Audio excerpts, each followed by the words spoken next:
আসসালামু আলাইকুম, কেমন আছো সবাই?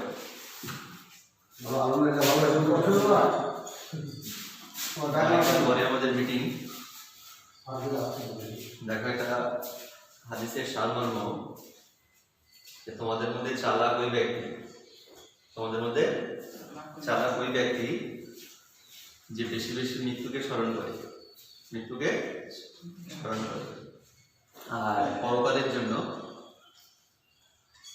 বিভিন্ন ধরনের আমলে লিপ্ত থাকে। আর তোমাদের মধ্যে সব থেকে বুদ্ধি ওই ব্যক্তি যে নিজের দিল অনুযায়ী কাজ করে, খয়েসাত অনুযায়ী কাজ করে, আর আল্লাহর ব্যাপারে বড় বড় আশা রাখে যে আল্লাহ তাআলা খুব ক্ষমাশীল। দেখো, এখন এই করোনায় মানুষ নাজেহাল, গোটা পৃথিবীতে মৃত্যুর একটা যেন মহড়া চলছে সমস্ত দেশ বেচায়নের জন্য। পৃথিবীতে কোনো আযাব যখন আসে, তো সেই আযাব থেকে আমাদের করণীয় হলো শিক্ষা নেওয়া। আমাদের নিজের কিছু যে কর্ম আছে, সেই কর্ম কতটা ভালো কতটা খারাপ সেটা জাস্টিফাই করা এবং তওবা করে আল্লাহর দিকে ফিরে আসা। এইরকম পরিস্থিতিতে আমরা বেশি বেশি তওবা করবো আর নিজেদেরকে দুরুস্ত করে নেবো, আর খারাপি থেকে নিজেদেরকে সরিয়ে ভালোর দিকে জুড়ে দেবো। তো যাই হোক, আমরা এখন কেমিস্ট্রির যে ক্লাস 12-এর পোর্শন সেটা আমরা শুরু করতে যাচ্ছি। তো তার আগে আমাদের যে 100 মার্কস আছে, সেই 100 মার্কস 70 মার্কস থিওরিতে আসে আর 30 মার্কস প্র্যাকটিক্যালে আসে। যেমন আমরা ক্লাস 11-এ দেখেছিলাম ওইরকমই, কিন্তু ওখানে পার্ট এ আর পার্ট বি রেখে আসতে হতো। কোশ্চেন আকারে তোমাকে দুটো কোশ্চেনই দিত, এখানে পার্ট বিটা রেখে আসতে হবে আর পার্ট এটা নিয়ে আসতে হবে। তো কম্পোজিট কোশ্চেন হবে পার্ট বিটা। আমরা একটু মার্কস ডিস্ট্রিবিউশনটা দেখে নিই, তারপরে আমাদের পড়াশোনা স্টার্ট হবে। তাহলে টোটাল কত মার্কস আছে আমাদের? 100 মার্কস। এর মধ্যে থিওরিতে কত বললাম? থিওরিতে 70 আর প্র্যাকটিক্যালে 30। থিওরিতে 70 মার্কসের মধ্যে আমাদের পার্ট এ এখানে 52 মার্কস থাকবে, আর পার্ট বি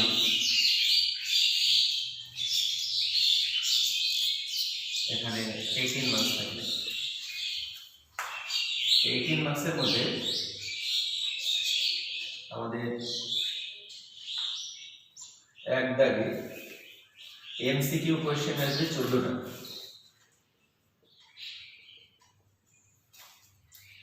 আর দুই যে দাগটা থাকবে সেখানে very short answer type question 4টে থাকবে 1 নম্বরে। আর এই 52 মার্কসের মধ্যে আমাদের 3টে দাগ থাকবে।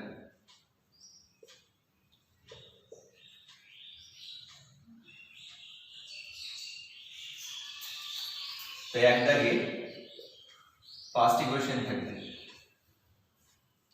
দুই দাগে 9টি কোশ্চেন থাকবে, আর 3 দাগে 3টি কোশ্চেন থাকবে। 2 মার্কস, 3 মার্কস আর 5 মার্কস। 10, 27, 15। এই টোটাল 70 মার্কস আমাদের থিওরিতে গেল। আর প্র্যাকটিক্যালি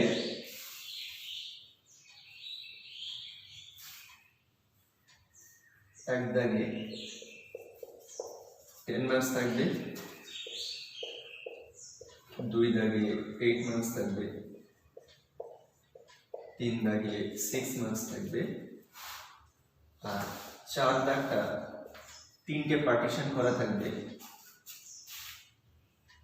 2 মার্কস, 2 মার্কস আর 2 মার্কস। তাহলে এই 2 মার্কসটা আমাদের ভাইভাতে আসবে। এটা প্রজেক্ট, আর এই 2 মার্কস আমাদের নোটবুক।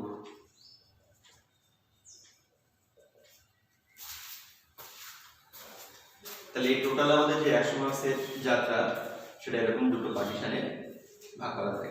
লেখা হয়ে গেছে সবাই?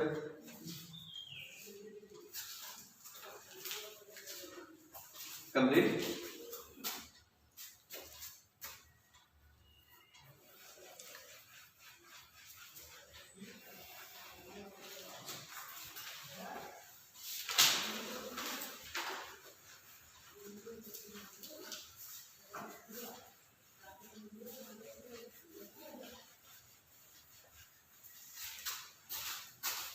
এবার চলো আমরা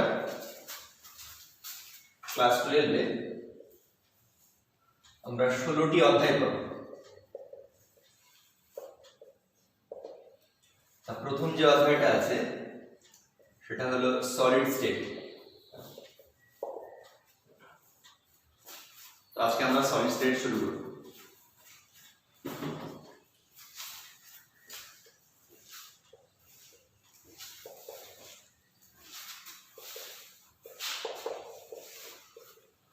আমরা ক্লাস 11-এ যখন গ্যাসের অধ্যায় পড়েছিলাম তখন দেখেছিলাম প্রত্যেকটা পদার্থের সাধারণত 3টে অবস্থা থাকে প্লাজমাকে ছেড়ে দিয়ে। সেই অবস্থাগুলো ওদের ইন্টারমলিকুলার ফোর্স অফ অ্যাট্রাকশনের উপর ডিপেন্ড করে হয়। কিসের উপরে? Intermolecular force of attraction. যদি পদার্থের মধ্যে উপস্থিত পার্টিকেলগুলোর মধ্যে আকর্ষণ খুব স্ট্রং হয়, আকর্ষণ খুবই স্ট্রং হয়, তাহলে ওই স্টেটটাকে আমরা সলিড বলি।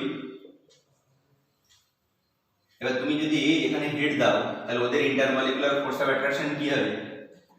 কমে যাবে আর ওদের ডিসটেন্স বাড়বে। তো হিট দিলেই ওরা সলিড থেকে ডিসটেন্স বেড়ে গেলে অন্য স্টেটে যাবে না, ডিসটেন্স একটা ফাইনাইট পর্যন্ত বাড়াতে হবে। তো সেই ডিসটেন্স তুমি যদি 10 টাইমস বাড়িয়ে দাও তাহলে দুটো পার্টিকেলের মধ্যে ডিসটেন্স তুমি বাড়িয়ে দিলে 10 টাইমস,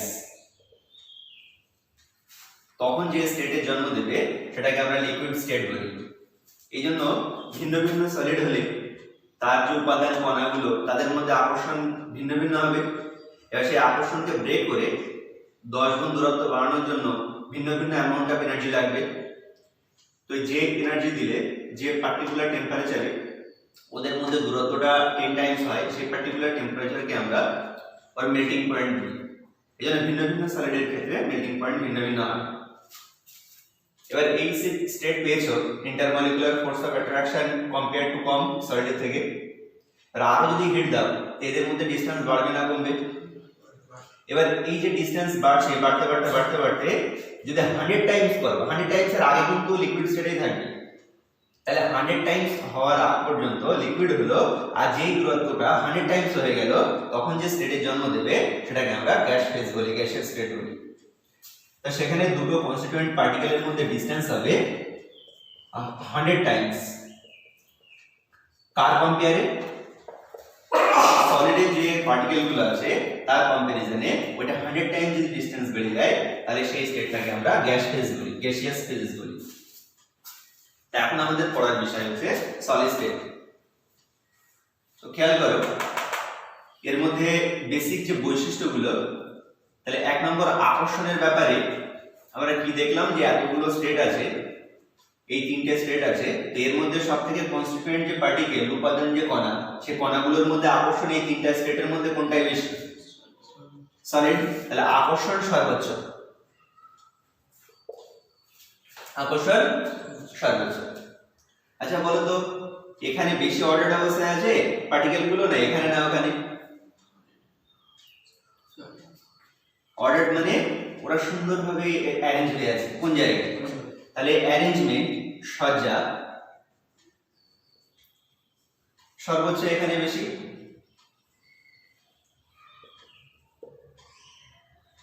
আচ্ছা অ্যারেঞ্জমেন্ট যদি সর্বোচ্চ হলো আর পার্টিকেল গুলো খুব কাছাকাছি আছে তাহলে ওদের কাইনেটিক এনার্জি বেশি না কম?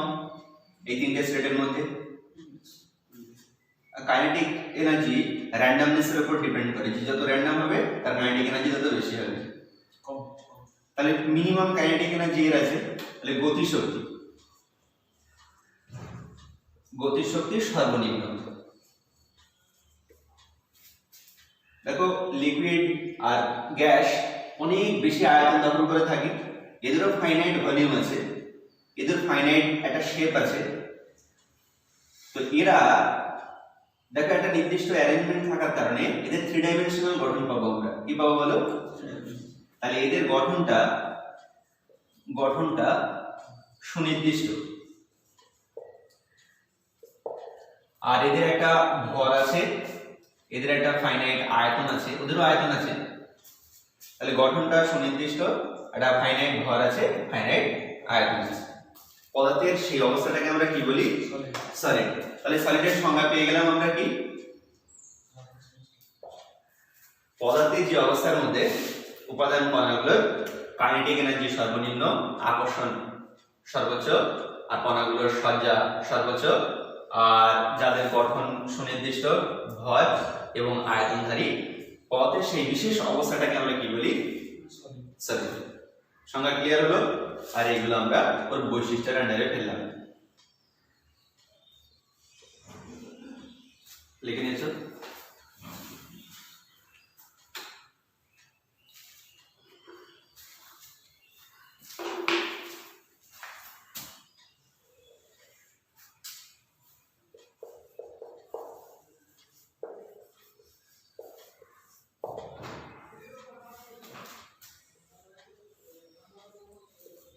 এবার আমরা প্রস্তুতি নিয়ে আলোচনা করব। কি নিয়ে আলোচনা করব? প্রস্তুতি। খেয়াল করো, আমরা একটা সলভেন্টের মধ্যে, একটা লিকুইডের মধ্যে কার প্রস্তুতি করব? আমরা সলিড। আমাদের হাতে গ্যাস বলে কিছু নেই, লিকুইড বলে কিছু নেই, আমরা সলিড নিয়ে আলোচনা করব।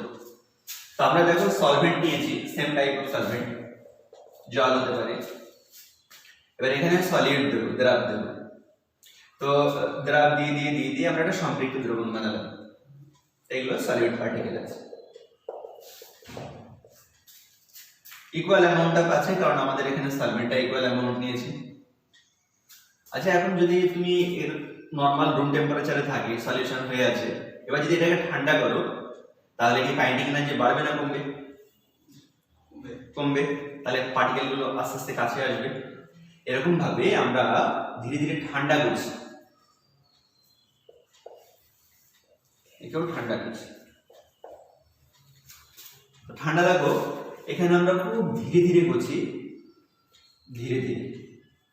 আর এখানে ঠান্ডার প্রসেসটা একটু দ্রুত করছি কম্পেয়ার টু। এবার এই যে টেম্পারেচার আছে, ধরো T1, ঠান্ডা করতে করতে করতে করতে করতে করতে একটা পার্টিকুলার টেম্পারেচার আমরা T2 তে নিয়ে এলাম। দুটোর ক্ষেত্রে আমরা দেখতে পাবো যে ওই সলভেন্টের নিচে সুন্দর একটা ফুলের ন্যায় গঠন, সুন্দর একটা ফুলের ন্যায় বিভিন্ন ধরনের আস্তরণ পাওয়া যাচ্ছে। আর আমি যদি ওটাকে বাইরে থেকে কাঁচের পাত্রে নিয়ে অবজার্ভ করি বাইরে থেকে, তো আমি দেখতেই পাবো যে ফুলগুলো সুন্দরভাবে আস্তে আস্তে নিচে এসে লেয়ারের পর লেয়ার আস্তে আস্তে জমছে। এটার ক্ষেত্রেও দেখতে পাবো, এটার ক্ষেত্রেও দেখতে পাবো।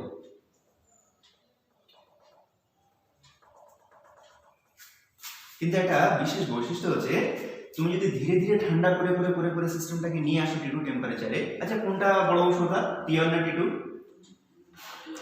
T1টা, আর আমরা ঠান্ডা করছি, তাহলে T1 গ্রেটার দ্যান T2। তুমি এর ক্ষেত্রে দেখতে পাবে যে তুমি যেহেতু খুব ধীরে ধীরে ঠান্ডা করছো, তো তুমি যে নিচে ফুলের ন্যায় গঠনগুলো পেয়েছো, সেগুলোর একটা ফাইনাইট শেপ আছে, সুন্দর একটা অ্যারেঞ্জমেন্ট আছে। কিন্তু এর ক্ষেত্রে তুমি যদি দেখো, তাই হ্যাপাজার্ড, ওই ফুলগুলো হ্যাপাজার্ড অ্যারেঞ্জ হয়ে আছে, সেই ফুলগুলোই আছে, কিন্তু অ্যারেঞ্জমেন্টটা কোনো নির্দিষ্ট না, হ্যাপাজার্ড হয়ে আছে।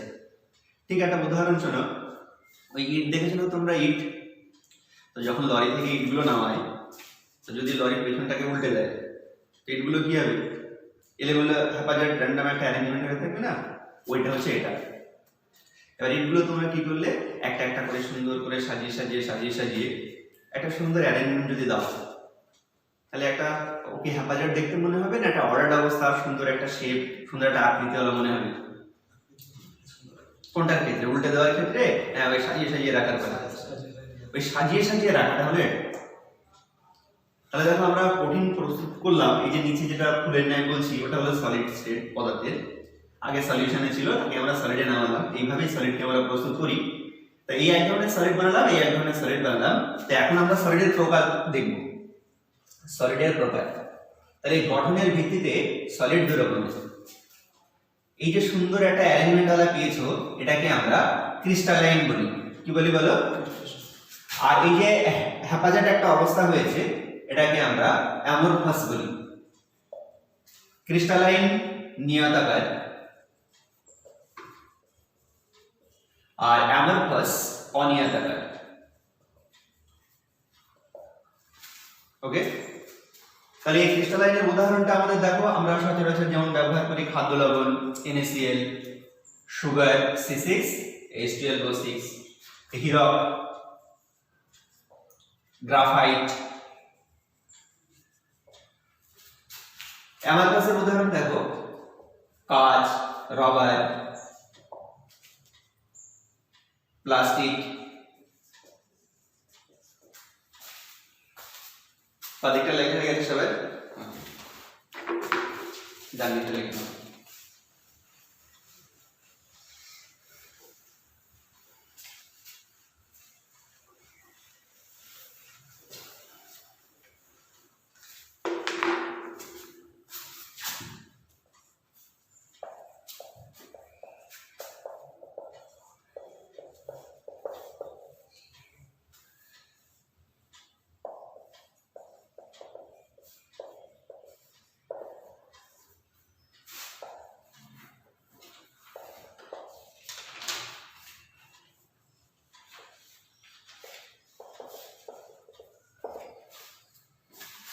খেয়াল করা যাবে। তো আমরা ওর মধ্যে ক্রিস্টালাইন সলিডটাকে ধরলাম। এই প্রস্তুতি দিয়ে অনুযায়ী আমরা সংজ্ঞাটা বলবো। সলিডের মধ্যে উপাদান কণাগুলো যদি নির্দিষ্ট গঠন থাকে, নির্দিষ্ট গঠন থাকে। আচ্ছা, এই গঠনটা ত্রিমাত্রিক না দ্বিমাত্রিক? ত্রিমাত্রিক। তাহলে যে সকল কঠিনের মধ্যে উপস্থিত কণাগুলোর সুনির্দিষ্ট ত্রিমাত্রিক গঠন থাকে সেই বিশেষ কঠিনকে আমরা কি বলি? ক্রিস্টালাইন। আর গঠন যদি সুনির্দিষ্ট হয় তার মেল্টিং পয়েন্টও শার্প হবে, মানে একটা পার্টিকুলার টেম্পারেচারে ও মেল্ট করবে। তাহলে তুমি ইন্ডিয়া থেকে ওই সলিডটাকে নিলে ওর যা মেল্টিং পয়েন্ট হবে, ওই অন্য কোনো কান্ট্রি থেকেও যদি আমরা ওই সলিডটাকে নিই তো একই মেল্টিং পয়েন্ট হবে। তাহলে মেল্টিং পয়েন্ট ক্রিস্টালাইনদের শার্প হবে। তার ডেফিনেশনটা আমরা মডিফাই করে বলি, যে সকল সলিডের ফাইনাইট ভলিউম, ফাইনাইট মাস আর ফাইনাইট থ্রি ডাইমেনশনাল গঠন আছে, যাদের একটা শার্প মেল্টিং পয়েন্ট থাকে, তাদেরকে আমরা কি বলি? Crystalline solid. ক্লিয়ার হয়েছে? গুড। উদাহরণ তো আমরা দেখে নিয়েছি ক্রিস্টালাইন সলিডের। এবার ক্যারেক্টারিস্টিক্স, বৈশিষ্ট্য। তাহলে এক নম্বর কি বললাম? আমাদের নির্দিষ্ট আকৃতি থাকবে, নির্দিষ্ট ভর থাকবে আর নির্দিষ্ট মেল্টিং পয়েন্ট থাকবে। তাহলে মেল্টিং পয়েন্ট একটা বৈশিষ্ট্য, আকৃতি একটা বৈশিষ্ট্য। 3 নম্বর বৈশিষ্ট্য হচ্ছে ওরা অ্যানাইসোট্রপিক হবে। কি হবে? অ্যানাইসোট্রপিক কি জিনিস একটু পরে আমরা আলোচনা করছি। এবারে অ্যামারফাসের মধ্যে যাচ্ছি। তাহলে আমরা মিনিমাম 3-4টা বৈশিষ্ট্য মুখস্থ করব। ফাইনাইট আকৃতি বললাম, ফাইনাইট মেল্টিং পয়েন্ট বললাম, আর আমরা বললাম এটা অ্যানাইসোট্রপিক। অ্যানাইসোট্রপিক। এবারে অ্যামারফাসের আন্ডারে যাচ্ছি আমরা।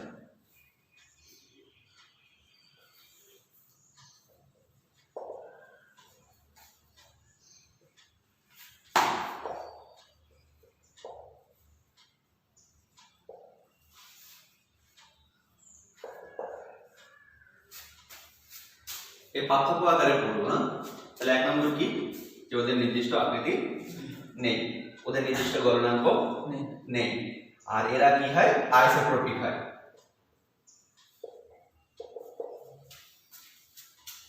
তো অ্যামারফাসদেরকে আমরা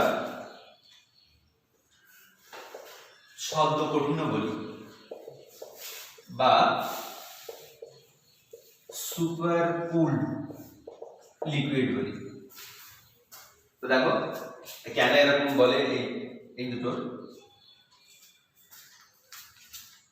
ওই তরলের কি প্রপার্টি থাকে? তরলের প্রবাহমানতার একটা ধর্ম থাকে না, ফ্লো করে না ওরা। তো যারা অ্যামারফাস কঠিন হবে তাদের এরকম ফ্লো প্রপার্টি থাকবে তরলের মতো। এরা কি তরল না? অনেক তরলকে অনেক ঠান্ডা করার পরে এরা এসে, তরলকে অনেক ঠান্ডা করার পরে এরা এসে না তরলের এই অবস্থাটা। এই জন্য এদেরকে আমরা সুপার কুলড লিকুইড বলি। লিকুইডের মতো প্রপার্টি আছে এই জন্য লিকুইড বলে, কিন্তু লিকুইড না, অনেক লো টেম্পারেচারে এদেরকে পাওয়া যায়, এই জন্য আমরা এদেরকে কি বলি? Super cooled liquid. কেন বলে? এই সকল কঠিনের তরলের মতো প্রবণতা ধর্ম বর্তমান, এই জন্য এদেরকে আমরা কি বলি। তাহলে এরা কি একদম পারফেক্ট সলিড, না সলিড এবং লিকুইড দুটোরই প্রপার্টি আছে, এই জন্য এদেরকে আমরা শব্দ কঠিন বলি। ক্লিয়ার আছে? তোমরা ওই কাচের জানালাগুলো দেখতে পাবে, নতুন যখন তোমরা জানালাগুলো কেনো, কাচের যে আয়নাগুলো হয় বা জানালাগুলো হয়, তো ওইগুলো যে নতুন যখন কেনো সব জায়গায় তোমার মুখের গঠনটা সমান সমান লাগে। এবার কাচের জানালাটা যদি পুরনো হয়ে যায় তো দেখবে কাচের জানালা তোমরা এইভাবে বসায়, তো দেখবে উপরে দেখলে একরকম দেখাচ্ছে, সাইডে দেখলে একরকম দেখাচ্ছে, নিচে দেখলে একরকম দেখাচ্ছে। কেন এরকম মনে হয়? যখন ওটা খাড়া আছে তখন হোমোজিনিয়াসলি কণাগুলো সব জায়গায় ছড়ানো আছে, আর আস্তে আস্তে যত পুরনো হবে, যেহেতু তরলের মধ্যে এরও প্রপার্টি আছে, কিন্তু তরলের যে ফ্লোয়িং প্রপার্টিটা হাই, এর ক্ষেত্রে লো, ধীরে ধীরে প্রবাহিত হয়। তো আস্তে আস্তে কাছের যে অণুগুলো আস্তে আস্তে আস্তে আস্তে কোন জায়গায় আসবে? নিচে নামবে। তাহলে নিচে অণুর সংখ্যা আস্তে আস্তে বাড়বে আর উপরে অণুর সংখ্যা কমবে। এই জন্য উপরটা পাতলা হবে আর নিচেটা কি হবে? মোটা হবে। এই জন্য কণার সংখ্যা ভিন্ন ভিন্ন বলে তোমার মুখে যে প্রতিবিম্বটা করতে হয় বিভিন্ন জায়গায় ভিন্ন ভিন্ন হয়। একটা সময় আসবে যখন উপরটা পাতলা হয়ে কাজটা কি হয়ে যাবে? ভেঙে যাবে। এই জন্য কাচের জানালাগুলো সারা জীবনই টেকসই হয় না, একটা সার্টেন টাইম পরে এটা নষ্ট হয়ে যাবে। কেন? ওরা শব্দ কঠিন বলে। ক্লিয়ার আছে? লেখা গেল এটা। তাহলে এখান থেকে আমাদের একটা কোশ্চেন যদি আসে, পার্থক্য লেখো।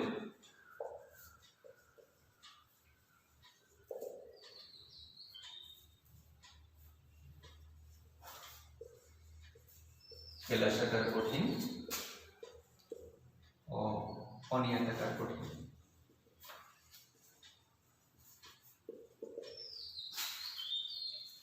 ডান দিকের গুলো লেখা হয়ে গেছে সবাই?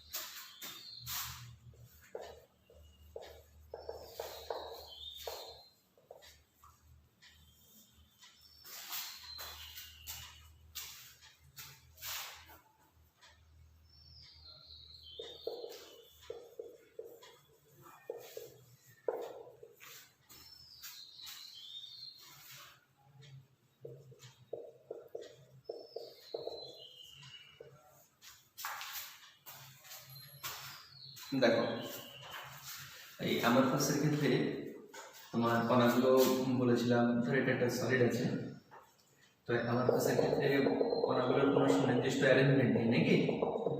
কোনো সুনির্দিষ্ট অ্যারেঞ্জমেন্ট নেই।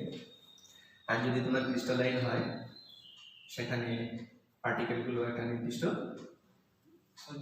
সজ্জা আছে, ত্রিমাত্রিক একটা বিন্যাস আছে নির্দিষ্ট।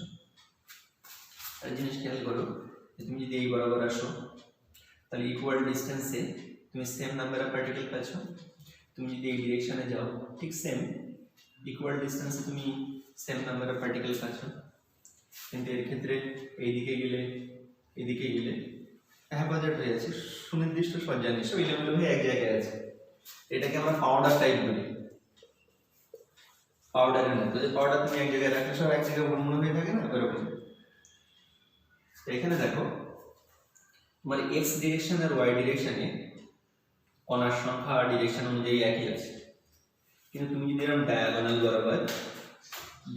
বরাবর এটা কোনো কাল্পনিক রেখা টেনে ওই ডায়াগোনালের উভয় পাশে কণার সংখ্যা দেখো, খেয়াল করো দেখি এর গায়ে আছে কিন্তু এখান থেকে অনেক দূরে কণা আছে, এর পাশে অনেক দূরে আছে কিন্তু এর ঠিক গায়ে আছে, এর ঠিক গায়ে আছে, আবার এখানে কণার উপরেই ডায়াগোনালটা আছে। তাহলে এই রেখার উভয় পাশে কি কণার সংখ্যা সমান আছে? নেই। কিন্তু এর ক্ষেত্রে দেখো তুমি এভাবে টানলেও যা কণা পাবে, এদিকে দাও যাও না, এদিকে টানলেও তাই কণা, তুমি যে কোনো দিকে যাও, কারণ এক জায়গায় একটু ঘুরমুড়ো হয়ে আছে, এই জন্য যে কোনো ডিরেকশনে তুমি কণার সংখ্যা কি পাবে? সমান সমান পাবে। তাহলে যে কোনো দিকে সব দিকে কণা সমান, অ্যারেঞ্জমেন্ট নেই কোনো, কিন্তু কণা সব দিকে কি আছে? সমান আছে। আর এখানে কি সুন্দর অ্যারেঞ্জমেন্ট আছে, কিন্তু সব ডিরেকশনে কণা সমান না, সব দিকে কণা সমান না। এবার কিছু ফিজিক্যাল প্রপার্টি বলবো পদার্থের। ফিজিক্যাল প্রপার্টি, তাপ পরিবাহিতা, তড়িৎ পরিবাহিতা, প্রতিসারাঙ্ক,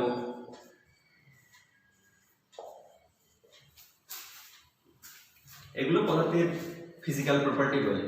তাকাও, এই যে ফিজিক্যাল প্রপার্টি গুলো, এগুলো ডিরেকশনের উপর ডিপেন্ড করে, কণার সংখ্যার উপর ডিপেন্ড করে। মানে এই প্রপার্টি গুলো কার? এই প্রপার্টি গুলো হচ্ছে কণার।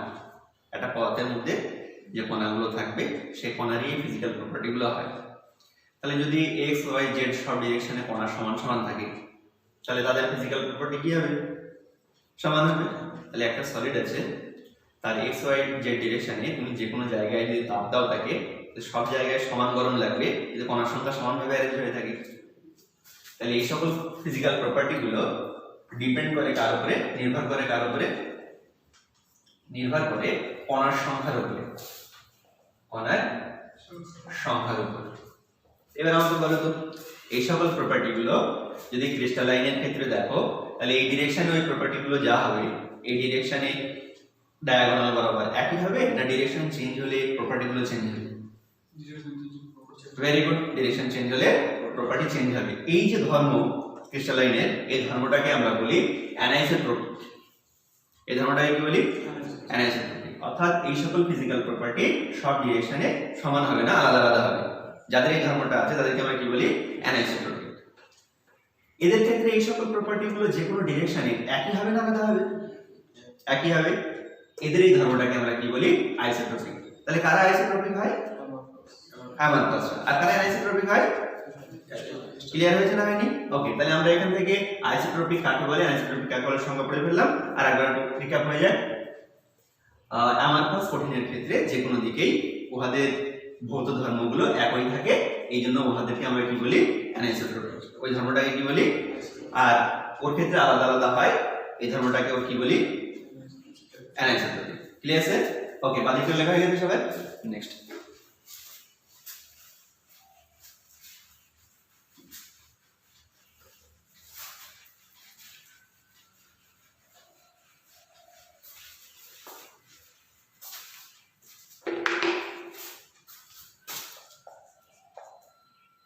আমাদের অ্যামারফাসটা সিলেবাসে নেই, আমরা এবার ক্রিস্টালাইনের মধ্যে ঢুকছি। Crystalline solid.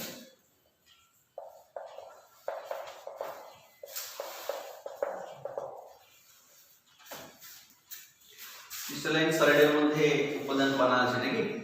আর আমরা সংজ্ঞাতে দেখেছি উপাদান কণাগুলোর মধ্যে ফোর্স অফ অ্যাট্রাকশন ম্যাক্সিমাম আছে। ফোর্স অফ অ্যাট্রাকশন কি আছে? ম্যাক্সিমাম।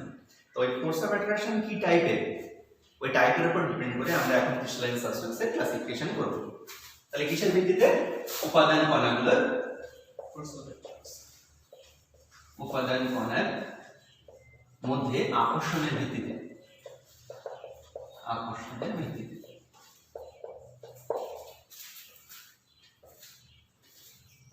তো আমরা এখানে কঠিনগুলোকে রিপ্রেজেন্ট করব, এখানে ওদের মধ্যেকার কণাগুলোকে রিপ্রেজেন্ট করব, এখানে ওদের মধ্যেকার আকর্ষণগুলো, আর এখানে উদাহরণ।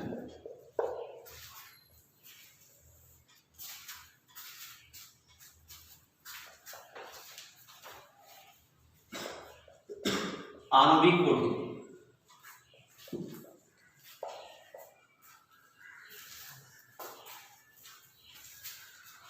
তাড়াতাড়ি লিখে নাও। আয়নীয় কঠিন।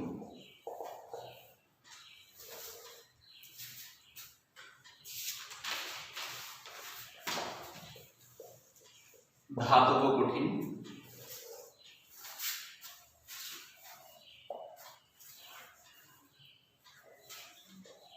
সমযোজী কঠিন।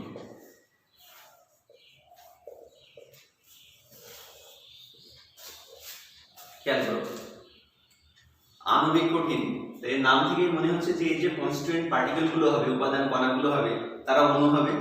তারা কি হবে? অণু।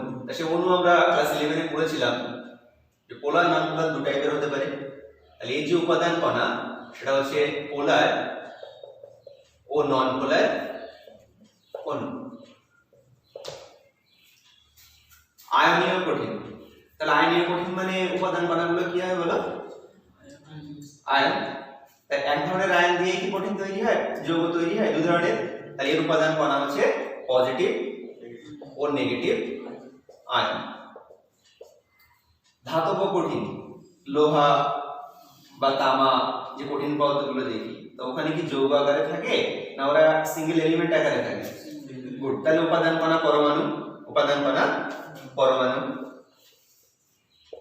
তাই এই পরমাণুটা কিভাবে থাকে এটা চলো আমরা একটা ছবিতে দেখে নিই। ডান দিকগুলো সব লেখা হয়ে গেছে? আচ্ছা,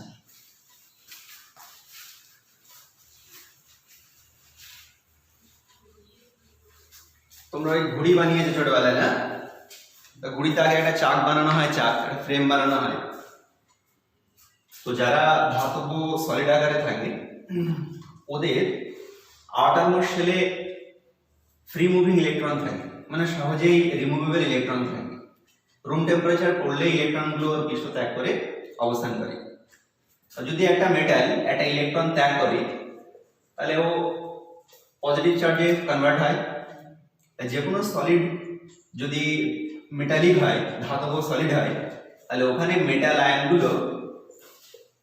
আয়নগুলো আয়নিক স্টেটে থাকে। কিভাবে থাকে বলো? Ionic state. আর দুটো মেটালের মাঝখানে ওদের ছেড়ে দেওয়া ইলেকট্রনগুলো ফ্রিলি মুভ করতে থাকে। তাহলে ঘড়ির চাকের মতো দেখো, এই যে ইলেকট্রনগুলোকে বাদ দিলে তুমি যে চাকের মতো অংশটা পাচ্ছ, এটাকে আমরা কার্নেল বলি। কি বলি বলো? কার্নেল। এবার এটাকে দুই হাত দিয়ে ধরে তুমি যদি একটু ঝাড়া দাও, ধর ইলেকট্রনগুলো পড়ে গেল, তাহলে যে ফ্রেমটা পড়ে থাকে শুধু পজিটিভ আয়নের, ওইটাকে আমরা কার্নেল বলি। আর ওই ওদের দুজনের মাঝখানে ইলেকট্রনগুলো যদি রেখে দাও, তাহলে ইলেকট্রনের একটা সমুদ্র পাওয়া গেল। তাহলে এখানে ওই মেটাল আয়নগুলোর সঙ্গে ইলেকট্রনের সমুদ্রের যে ম্যাচিংটা, সেটাকে আমরা পরমাণু আকারে অর্থাৎ ধাতব কঠিন আকারে পাই। এই জন্য উপাদান কণা যখন আমরা বলবো তখন পরমাণু না বলে এক্সাক্ট ওই কথাটা বলবো। তাহলে ইলেকট্রনের সমুদ্রের মধ্যে ধাতব আয়ন। তাহলে সলিডের মধ্যে ধাতব কঠিনের মধ্যে উপাদান কণা কি হবে? ইলেকট্রনের সমুদ্রের মধ্যে ধাতব আয়ন। বলো একবার। গুড। ইলেকট্রনের সমুদ্রের মধ্যে ধাতব আয়ন। কমপ্লিট। নেক্সট, সমযোজী কঠিন। সমযোজী কঠিনের উদাহরণ হচ্ছে গ্রাফাইট, ডায়মন্ড। আমরা ক্লাস 11 এ পড়েছিলাম কার্বন অধ্যায়। ওখানে গ্রাফাইট বা ডায়মন্ডে কার সঙ্গে কার বন্ড ছিল? কার্বনের সঙ্গে কার্বন। তাহলে এর উপাদান কণাগুলো হচ্ছে পিওর পরমাণু। এবার খেয়াল করো, তাহলে আণবিক কঠিনের উদাহরণ হচ্ছে আয়োডিন। আয়নীয় কঠিনের উদাহরণ আমরা সবসময় ব্যবহার করি ধাতব কঠিন, লোহা। আর সমযোজী কঠিন দেখো, এখানে বললে কি বলো? হীরক, গ্রাফাইট। খেয়াল করে। তো আণবিক কঠিনের মধ্যে পোলার আর পোলারের মধ্যে ভ্যান ডার ওয়াল আকর্ষণ থাকে। নন পোলার আর নন পোলারের মধ্যে লন্ডন ফোর্স, যেটাকে আমরা ভ্যান ডার ওয়াল আকর্ষণ বলেছিলাম। আর এর মধ্যে আকর্ষণ কি থাকতে পারে? ভ্যান ডার ওয়াল আকর্ষণ। Very good, van der Waals আকর্ষণ। আচ্ছা, জলের গঠনে আমরা বন্ডিং এ পড়েছিলাম একটা জলের সঙ্গে আরেকটা জলের ভ্যান ডার ওয়াল ছাড়া একটা অ্যাডিশনাল ফোর্স থাকে। কারা জানা আছে? Very good, hydrogen bonding. তাহলে এখানে হাইড্রোজেন বন্ডিংও থাকে আকর্ষণটা। নেক্সট, পজিটিভ আর নেগেটিভ এর মধ্যে কি অ্যাট্রাকশন থাকে? আয়নিক বন্ডিং এ পড়েছিলাম। Very good, coulombic force of attraction, যেটাকে আমরা স্থির তড়িৎ আকর্ষণ বলছিলাম। তাহলে স্থির তড়িৎ আকর্ষণ। এবার দেখো ধাতব কঠিনে, এখানেও দেখো একটা পজিটিভ কার্নেলের সঙ্গে ইলেকট্রনের আকর্ষণ। তাহলে এটাকে আমরা কি আকর্ষণ বলবো? তাহলে এখন এই দুটোর মধ্যে কোনটা বেশি স্ট্রং হবে? এইটা বেশি স্ট্রং হবে। তাহলে এখানেও আমরা কি আকর্ষণ পাবো একটু বলো? স্থির তড়িৎ আকর্ষণ। তাহলে এই দুটো স্থির তড়িৎ আকর্ষণের মধ্যে কোনটা বেশি স্ট্রং? এটা আমরা একটু নোটের মধ্যে লিখে রাখবো। যে আয়নিক আকর্ষণ গ্রেটার দেন ধাতব আকর্ষণ।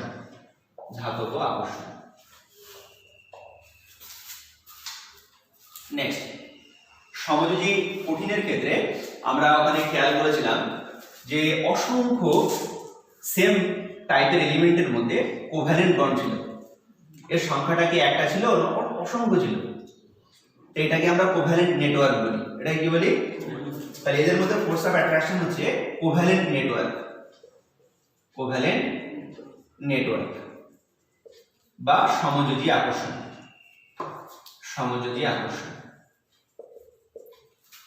দেখো, তো এই যে আমরা আকর্ষণগুলো 4টে টাইপের আকর্ষণ পেলাম এখানে, এর মধ্যে সবথেকে স্ট্রং আকর্ষণ কোনটা জানো? সবথেকে স্ট্রং আকর্ষণ, ভেরি গুড, এর মধ্যে সবথেকে স্ট্রং আকর্ষণ হচ্ছে স্থিতড়িত আকর্ষণ।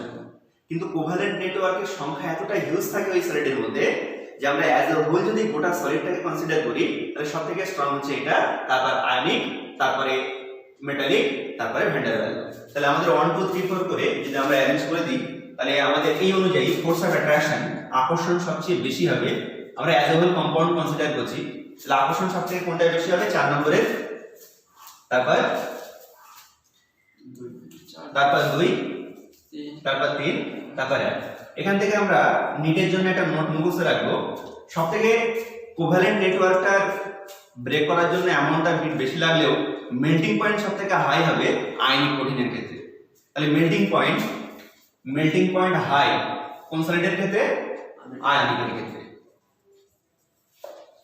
তাহলে আমরা এই পর্যন্ত কি সিদ্ধান্তে এলাম যে আমাদের শুধু ক্রিস্টালাইন সলিডটা ছিল, সেই ক্রিস্টালাইন সলিডের টাইপস গুলো হলো, সেই টাইপসের মধ্যে পার্টিকেল গুলো কি কি আছে সলিডের মধ্যে, আর তাদের মধ্যে কি ফোর্স অফ অ্যাট্রাকশন সেটা হলো। এখন এই যে আণবিক কঠিনটা আছে এই কণা অনুযায়ী ও 3 রকমের হয়, সেটা আমরা একটু নোট ডাউন করব।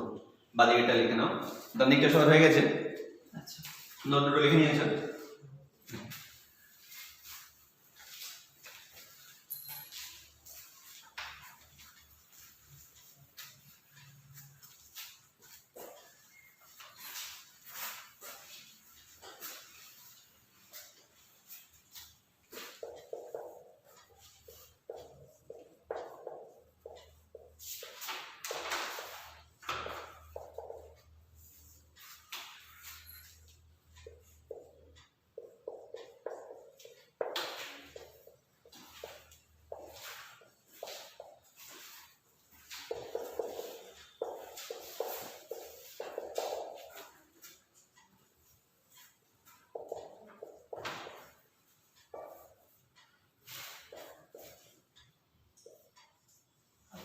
सात आठ मिनट पढ़िए तो रेस्ट नें।